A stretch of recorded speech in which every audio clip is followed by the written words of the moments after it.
네, 이번 시간에는 주식 등 변동 상황 명세서에 대해서 설명을 드리도록 하겠습니다. 자, 주식이 변동이 되게 되면 제출을 하도록 되어 있는데 그 제출 의무자부터 좀 정리를 하면 사업연도 중에 주식 등의 변동 상황이 있는 경우에는 법인이 제출을 해야 됩니다. 일정한 조합법인 등은 제외하도록 되어 있지만 어쨌든 주식 등의 변동이 있으면 제출한다. 제출 제외 주식에 대해서 보면 주권 상장 법인 중에 주식의 명의개서 등을 취급하는 자를 통해서 1회 이상 주주 명부를 작성하는 법인의 경우에는 지배주주 외의 주주 등이 소유하는 주식은 제외하도록 되어 있습니다. 상장법인은 원래 소액주주들이 굉장히 많이 있죠. 이런 분들은 사실은 제외하기가 어렵고 또 상장법인의 주식들은 대부분 다가 정권회사를 통해서 정리가 되고 있기 때문에 인적 사항들을 다 파악할 수가 있습니다. 그래서 제외되어 있다고 보시면 되겠습니다. 그 다음에 1호 외에 법인의 경우에는 해당 법인의 소액 주주가 소유하는 주식의 경우에는 제외하도록 되어 있습니다. 소액 주주의 경우에는 제출을 안 해도 된다라고 보시면 되겠습니다. 자, 그 다음에 주식 등의 변동 의미를 보셔야 되겠습니다. 주식이 변동됐다라고 할 때 상황명세서를 제출해야 되는데 그 상황명세서 제출 대상의 의미가 되겠습니다. 매매, 증자, 감자, 상속, 증여, 출자 이런 부분으로 인해서 주주의 지분이 변동이 되는 경우 당연히 이 부분 대상이 됩니다. 그 다음에 보유주식의 액면 총액이나 보유주식 출자 총액의 변동상 우리가 주식을 액면 분할을 하거나 주식 병합을 하거나 뭐 이런 부분들이 될 겁니다. 이런 경우에도 당해 사업연도에 주주명부 등 관련 정빙에 의해서 확인되는 사항들을 전부 다 정리를 해야 된다라는 부분입니다. 그죠? 매매, 증자, 감자, 상속, 증여, 출자도 되지만 그 외에 액면 가액이 변동이 생기는 경우에도 신고를 해야 된다라는 부분이고요. 변동 내역은 정권거래세나 정권거래세 신고나 양도소득세 신고 내역 뭐 이런 부분들을 갖고 파악을 미리 좀 하셔야 될 것 같습니다. 자, 그러면 이러한 내용을 바탕으로 해서 우리 세무사랑 프로에서 주식 변동 상황 명세서뿐만 아니라 기타 내용들을 좀 정리하도록 하겠습니다. 자, 세무사랑 프로 활용 레시피 교재 413페이지에 사례가 있습니다. 주주 내역 및 출자 내역을 참고로 주식이동 상황명세서 작성하라라고 되어 있습니다. 자, 신고 부속 서류에 보시면 우리 주식 등 변동 상황명세서가 있습니다. 자, 이 변동 상황명세서를 통해서 작성하시면 되는데요. 자, 기본적으로 작성하실 때 변동 상황에 대한 부분 1번, 2번, 3번 내용으로 정리를 하시면 되는데 원래 이 내용은 전기에 있던 데이터를 2월에서 사용하는 부분으로 보시면 되겠습니다. 우리 F8 데이터 2월이라고 하는 부분을 통해서 8기에서 9기로 이렇게 2월된 데이터를 활용을 하시면 되겠습니다. 이렇게 활용하는 부분들인데 기본적으로 우리 회사가 처음 우리 세무사랑 프로를 활용한다라고 했을 때에는 1번에 있는 자본금, 출자금 변동 상황을 먼저 등록을 하셔야 됩니다. 요 물음표를 통해 갖고 정리를 하게 됩니다. 자본금 출자 변동 관련해서 기초에 5만 주 액면가액 10,000원 해서 자본금 5억이 있었고요. 자, 자본 증자가 있었습니다. 우리 재무제표를 보시면 합계잔액 시산표를 통해서 한번 확인을 해보도록 하겠습니다. 자, 자본 항목에 가서 자본금을 더블 클릭해서 내용을 확인하게 되면 5억 원에 1억 원이 유상증자됐죠. 10월 2일 날 유상증자가 일어났습니다. 10월 2일 날 유상증자된 내용을 바탕으로 2019년 10월 2일 보통주 유상증자 원인 코드는 하단 부분에 있습니다. 원인 코드, 그 다음에 주식수, 액면가액, 발행가액, 금액을 입력해서 정리를 했습니다. 자, 이렇게 정리를 하고 주주별로 주식의 변동 사항을 정리를 합니다. 백두산, 김갑돌, 홍길동 관련되는 부분들을 정리를 합니다. 정리를 하는데 여기에 보시면 이제 김갑돌 같은 경우에는 기초에는 없었고 양수, 유상증자 관련되는 부분으로 같이 전환이 되어 있죠. 요 과정들을 함께 확인을 하시면 되겠고요. 자, 개인 주주별로 주식의 변동 내역을 등록을 하실 때 주주별 주민등록번호를 정확하게 등록을 해 주셔야 되겠고요.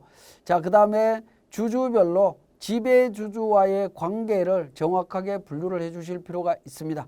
지배주주는 대주주가 된다라고 보시면 되겠는데 홍길동이 지분율이 제일 높기 때문에 지배주주가 됩니다. 지배주주는 0번으로 해서 본인을 선택을 합니다. 그 다음 나머지는 그 지배주주와의 관계, 본인, 배우자, 자식, 부모 해서 이 관계가 있습니다. 관계 코드를 통해서 정리를 해주시면 되겠습니다. 자, 그리고 주식이 변동이 일어났는데, 자, 김갑돌, 홍길동 같은 경우에는 홍길동은 양도를 했죠. 그리고 김갑돌은 양수를 했습니다. 홍길동이 양도한 정보는 주식 양도 명세서를 통해서 정리를 해주시면 됩니다. 홍길동 양도 19년 3월 1일 날 양도했다. 취득일자 언제인지 확인하셔갖고 주식 수만 정리를 해주시면 되겠습니다. 그리고 주식 출자 지분의 구분이라고 해서 관련되는 주식이 비상장 주식이냐, 중소기업 주식이냐, 일반기업 주식이냐 여부를 확인해달라고 하는 부분도 있습니다. 이 부분도 같이 정리를 해주시면 되겠습니다. 자, 이 부분은 우리 1번 주식 등 변동 상황 명세 쪽에서 그러니까 자본 변동과 관련되는 부분이 있고요. 주권 상장 여부가 있습니다. 상장이냐 1번 주권 상장, 2번 코스닥, 3번 비상장이라고 되어 있죠. 우리 회사는 비상장이기 때문에 3번을 선택을 했습니다. 3번을 선택하게 되면 양도 쪽에 가면 6번이 자동으로 적용이 됩니다. 왜 그러냐면 비상장 법인이다 라고 말씀을 드렸고 회사 등록 쪽에서 우리가 이미 중소기업으로 등록이 되어 있었죠. 그렇기 때문에 중소기업으로 자동 분류가 된다라고 보시면 되겠습니다. 물론 특정 시설물 이용권이라든가 부동산 등 50% 이상 보유한 법인이라든가 이런 경우에는 2번, 3번 관련되는 부분들을 별도로 선택해 주셔야 될 것 같습니다. 자, 이렇게 해서 주식 변동 상황 명세서를 제출하실 수가 있는데 이렇게 주식이 변동이 되게 되면 반드시 이 서식을 우리 법인세 신고 때 제출하셔야 되는데요. 법인세 과세 표준 및 세액 신고서 작성하실 때 주식 변동과 관련되는 부분에 있어서 여러 반드시 체크를 하셔서 마감한 후에 법인세를 신고하셔야 주식 변동 상황 명세서가 정상적으로 제출이 된다라고 보셔야 되겠습니다. 그렇지 않고 불호해서 신고를 하시게 되면 주식 변동 상황 명세서가 제출되지 않아서 가산세 문제가 발생할 수 있습니다. 그래서 변동 상황 명세서를 만들었다라고 하면 법인세 과세 표준 및 세액 신고서 만들 때에는 주식 변동 상황 명세서를 반드시 제출하셔야 되겠습니다. 자, 그리고 415페이지에 주요 계정 명세서 갑을 서식입니다. 자, 주요 계정 명세서 관련되는 부분은 F12 불러오기를 통해서 작성하시면 됩니다. 불러오기를 통해서 작성하시면 각종 세무조정 사항이 자동으로 다 반영돼서 요약서식이라고 보시면 됩니다. 을서식도 마찬가지로 F12 불러오기를 통해서 작성을 하시게 됩니다. 자, 이렇게 작성하면 앞에 세무조정 내용을 주요 계정별로 세무조정 사항들을 전부 요약한 표로 해서 세무서에 제출하게 됩니다. 이렇게 주요 계정 명세서 작성하시면 되겠습니다. 자, 416페이지에 세액 계산 및 신고서에 법인세 과세 표준 및 세액 신고서가 되겠습니다. 세액 신고서는 우리 세액 조정 계산서가 다 만들어지고 나면 세액 신고서로 가서 F12 불러오기를 통해서 작성하시면 됩니다. 불러오기를 통해서 작성하시는데 주식 변동이 있을 때는 반드시 여로 표시해서 작성을 하시면 되겠고요. 감가상각비 관련되는 내용연수 신고하고 있다라고 하면 여로 체크를 하시고 또 우리가 또 신고했던 부분이 있죠.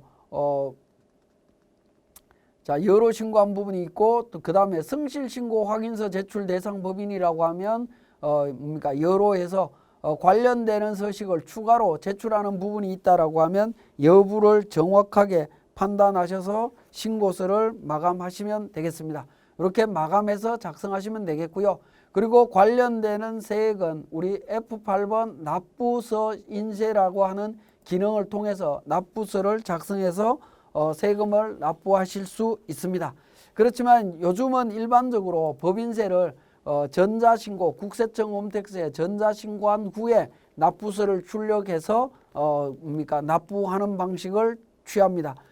국세청 홈택스를 통해서 신고한 후에 납부서를 출력하게 되면 납부할 수 있는 가상 계좌가 자동으로 부여되기 때문에 납부할 때 금융기관이라든가 이런 데를 방문하지 않고 우리 인터넷 뱅킹으로 직접 납부할 수 있기 때문에 굉장히 편리합니다. 그래서 우리 프로그램을 통해서 납부서도 출력할 수 있지만 가능하면 신고한 이후에 납부서를 출력하는 방식으로 해서 납부 내역을 확인하시면 되겠습니다. 자, 지금까지 주식 변동 상황 명세서와 법인세 과세 표준 및 세액 신고서에 대한 내용이었습니다.